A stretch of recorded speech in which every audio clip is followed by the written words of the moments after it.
Would you like to know the 4 common mistakes that people make that lead to failure in their private practice? Well, if so, stick around. By the end of this video, I'm not only going to share those 4 common mistakes, but I'm also going to give you a framework from Warren Buffett that explains how to protect yourselves from that kind of thinking so you succeed in your private practice.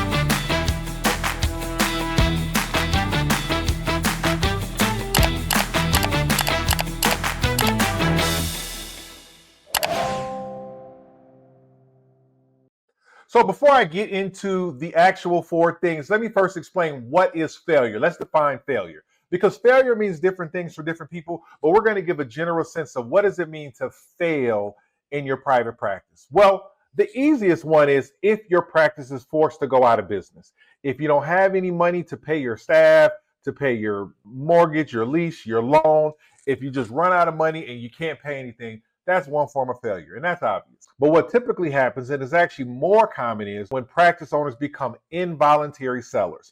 I am not one of those people who vilify private equity across the board and say that they're so bad for this industry or that industry. However, when you become a forced seller, meaning you have to merge or be acquired, not because you want to, not because you're reaching a retirement age and you're looking to get liquidity, not because all of the vast reasons why somebody may do something like that, but because you can't afford to run and operate your business, then I personally consider that to be a failure.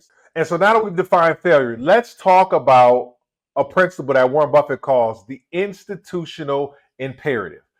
And so Warren Buffett describes the institutional imperative as the tendency of executives to mindlessly imitate the behavior of their peers, no matter how foolish it may be to do so.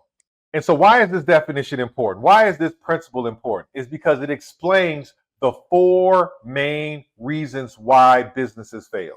I'm going to give you 2 examples in our private practice on how we misguidedly fell into the trap of following the institutional imperative as well. And then I'm going to give you an example on how we were able to utilize the institutional imperative for our advantage. So Buffett says the institutional imperative is mindlessly imitating your peers.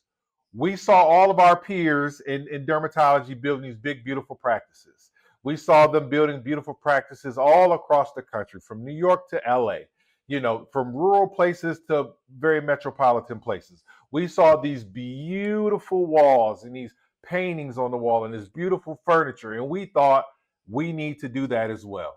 And that was a huge undertaking. It completely changed our financial statements. We had to borrow a bunch of money to do it. And it put us in a different business model where we had now a bigger monthly overhead to overcome. It kind of forced expansion in such a way. Now, it all worked out in the end, but there was a time where it was very, very painful and we questioned that decision. That's one way that we violated the institutional imperative. Here's another way. We saw all of our peers buying expensive equipment, buying lasers and buying hydrofacial machines and buying, all of these different things that they said were going to be so profitable because, you see how much people are paying for these services. So obviously it must be a lot of money made. What we found was that many of the equipment that we purchased didn't give us the return on investment that we actually thought it would. And actually, if we would have went a cheaper route to treat the same condition, there would have been more profit margins. For example, some of the conditions that can be treated with lasers can also be treated with medical grade chemical peels. And chemical peels are a lot cheaper of an input or upfront cost than a $40,000 or $50,000 or $60,000 laser may be. So the overall point is that doing what everybody else is doing can be very costly, can be very expensive, and could put you in a dangerous situation financially. And one way that we use the institutional imperative to our advantage is our geographic location.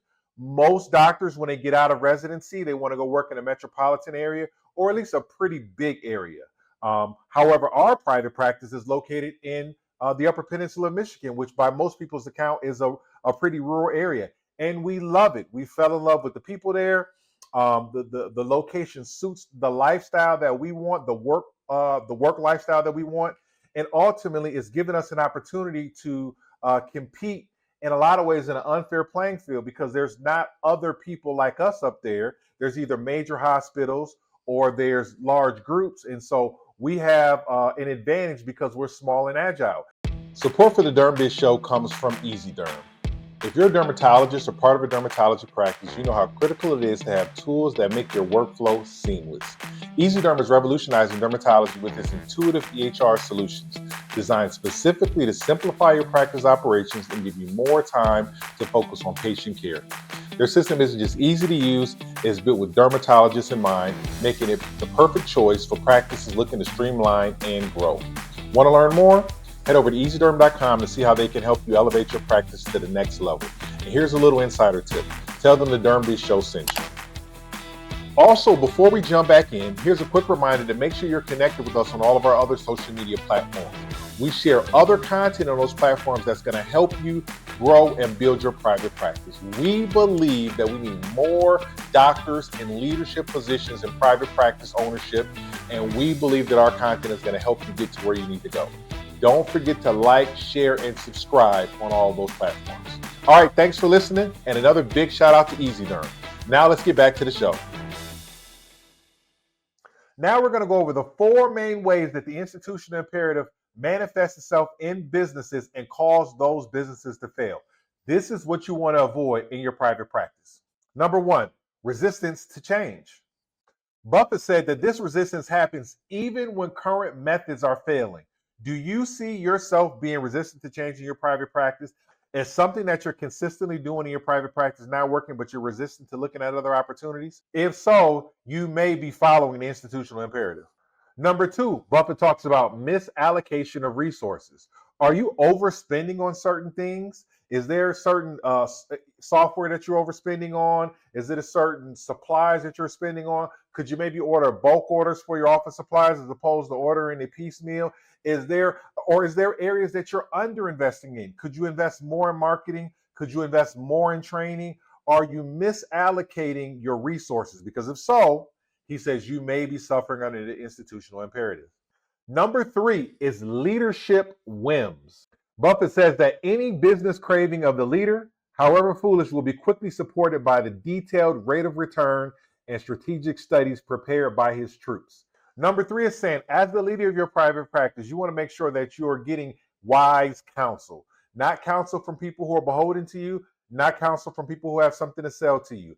If you talk to a marketing executive, they are going to tell you that you need to spend more on marketing. If you talk to a lawyer, they're going to tell you that you need to spend more on legal. And the same with all of these different other professions. Then also, your employees sometimes aren't going to be able to give you good pushback. And so if you have an idea, they're going to feel beholden to support whatever you say and to make it make sense, to be in agreement with you.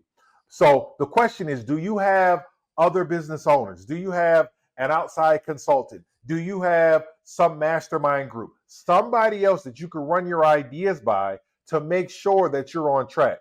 If you don't have that, you could easily fall into the institutional imperative. And number 4, mindless imitation.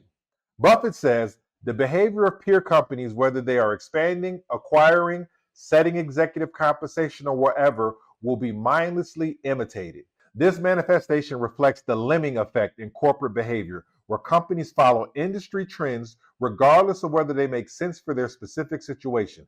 This tendency leads to widespread adoption of fads and homogeneous strategies across industry. We see this in dermatology all the time. Just because everybody else gets a laser, we feel like we need to get the laser. Just because everyone else is doing cosmetics, we feel like we need to do cosmetics. Just because everyone else is selling products, we feel like we need to sell products. It's nothing wrong with any of those things.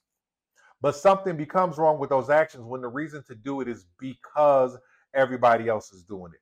Because you don't want to be the person who's not offering these services. It has to be some other stronger reason behind why you're doing it, or else you may be misspending or actually going down a direction that's going against what the trends are.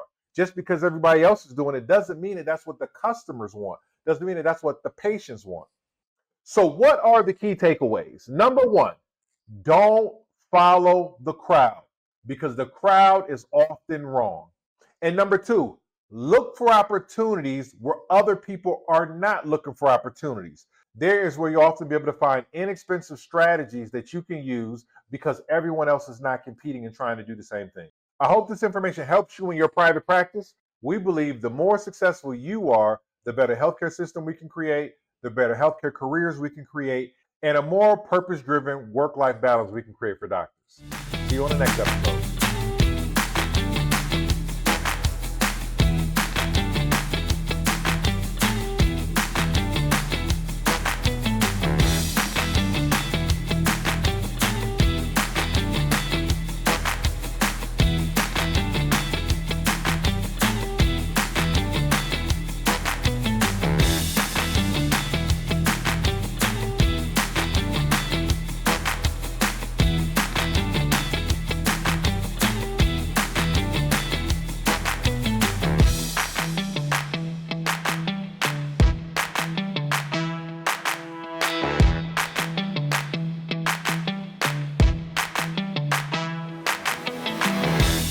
And that's a wrap for this episode of the DermBiz Show.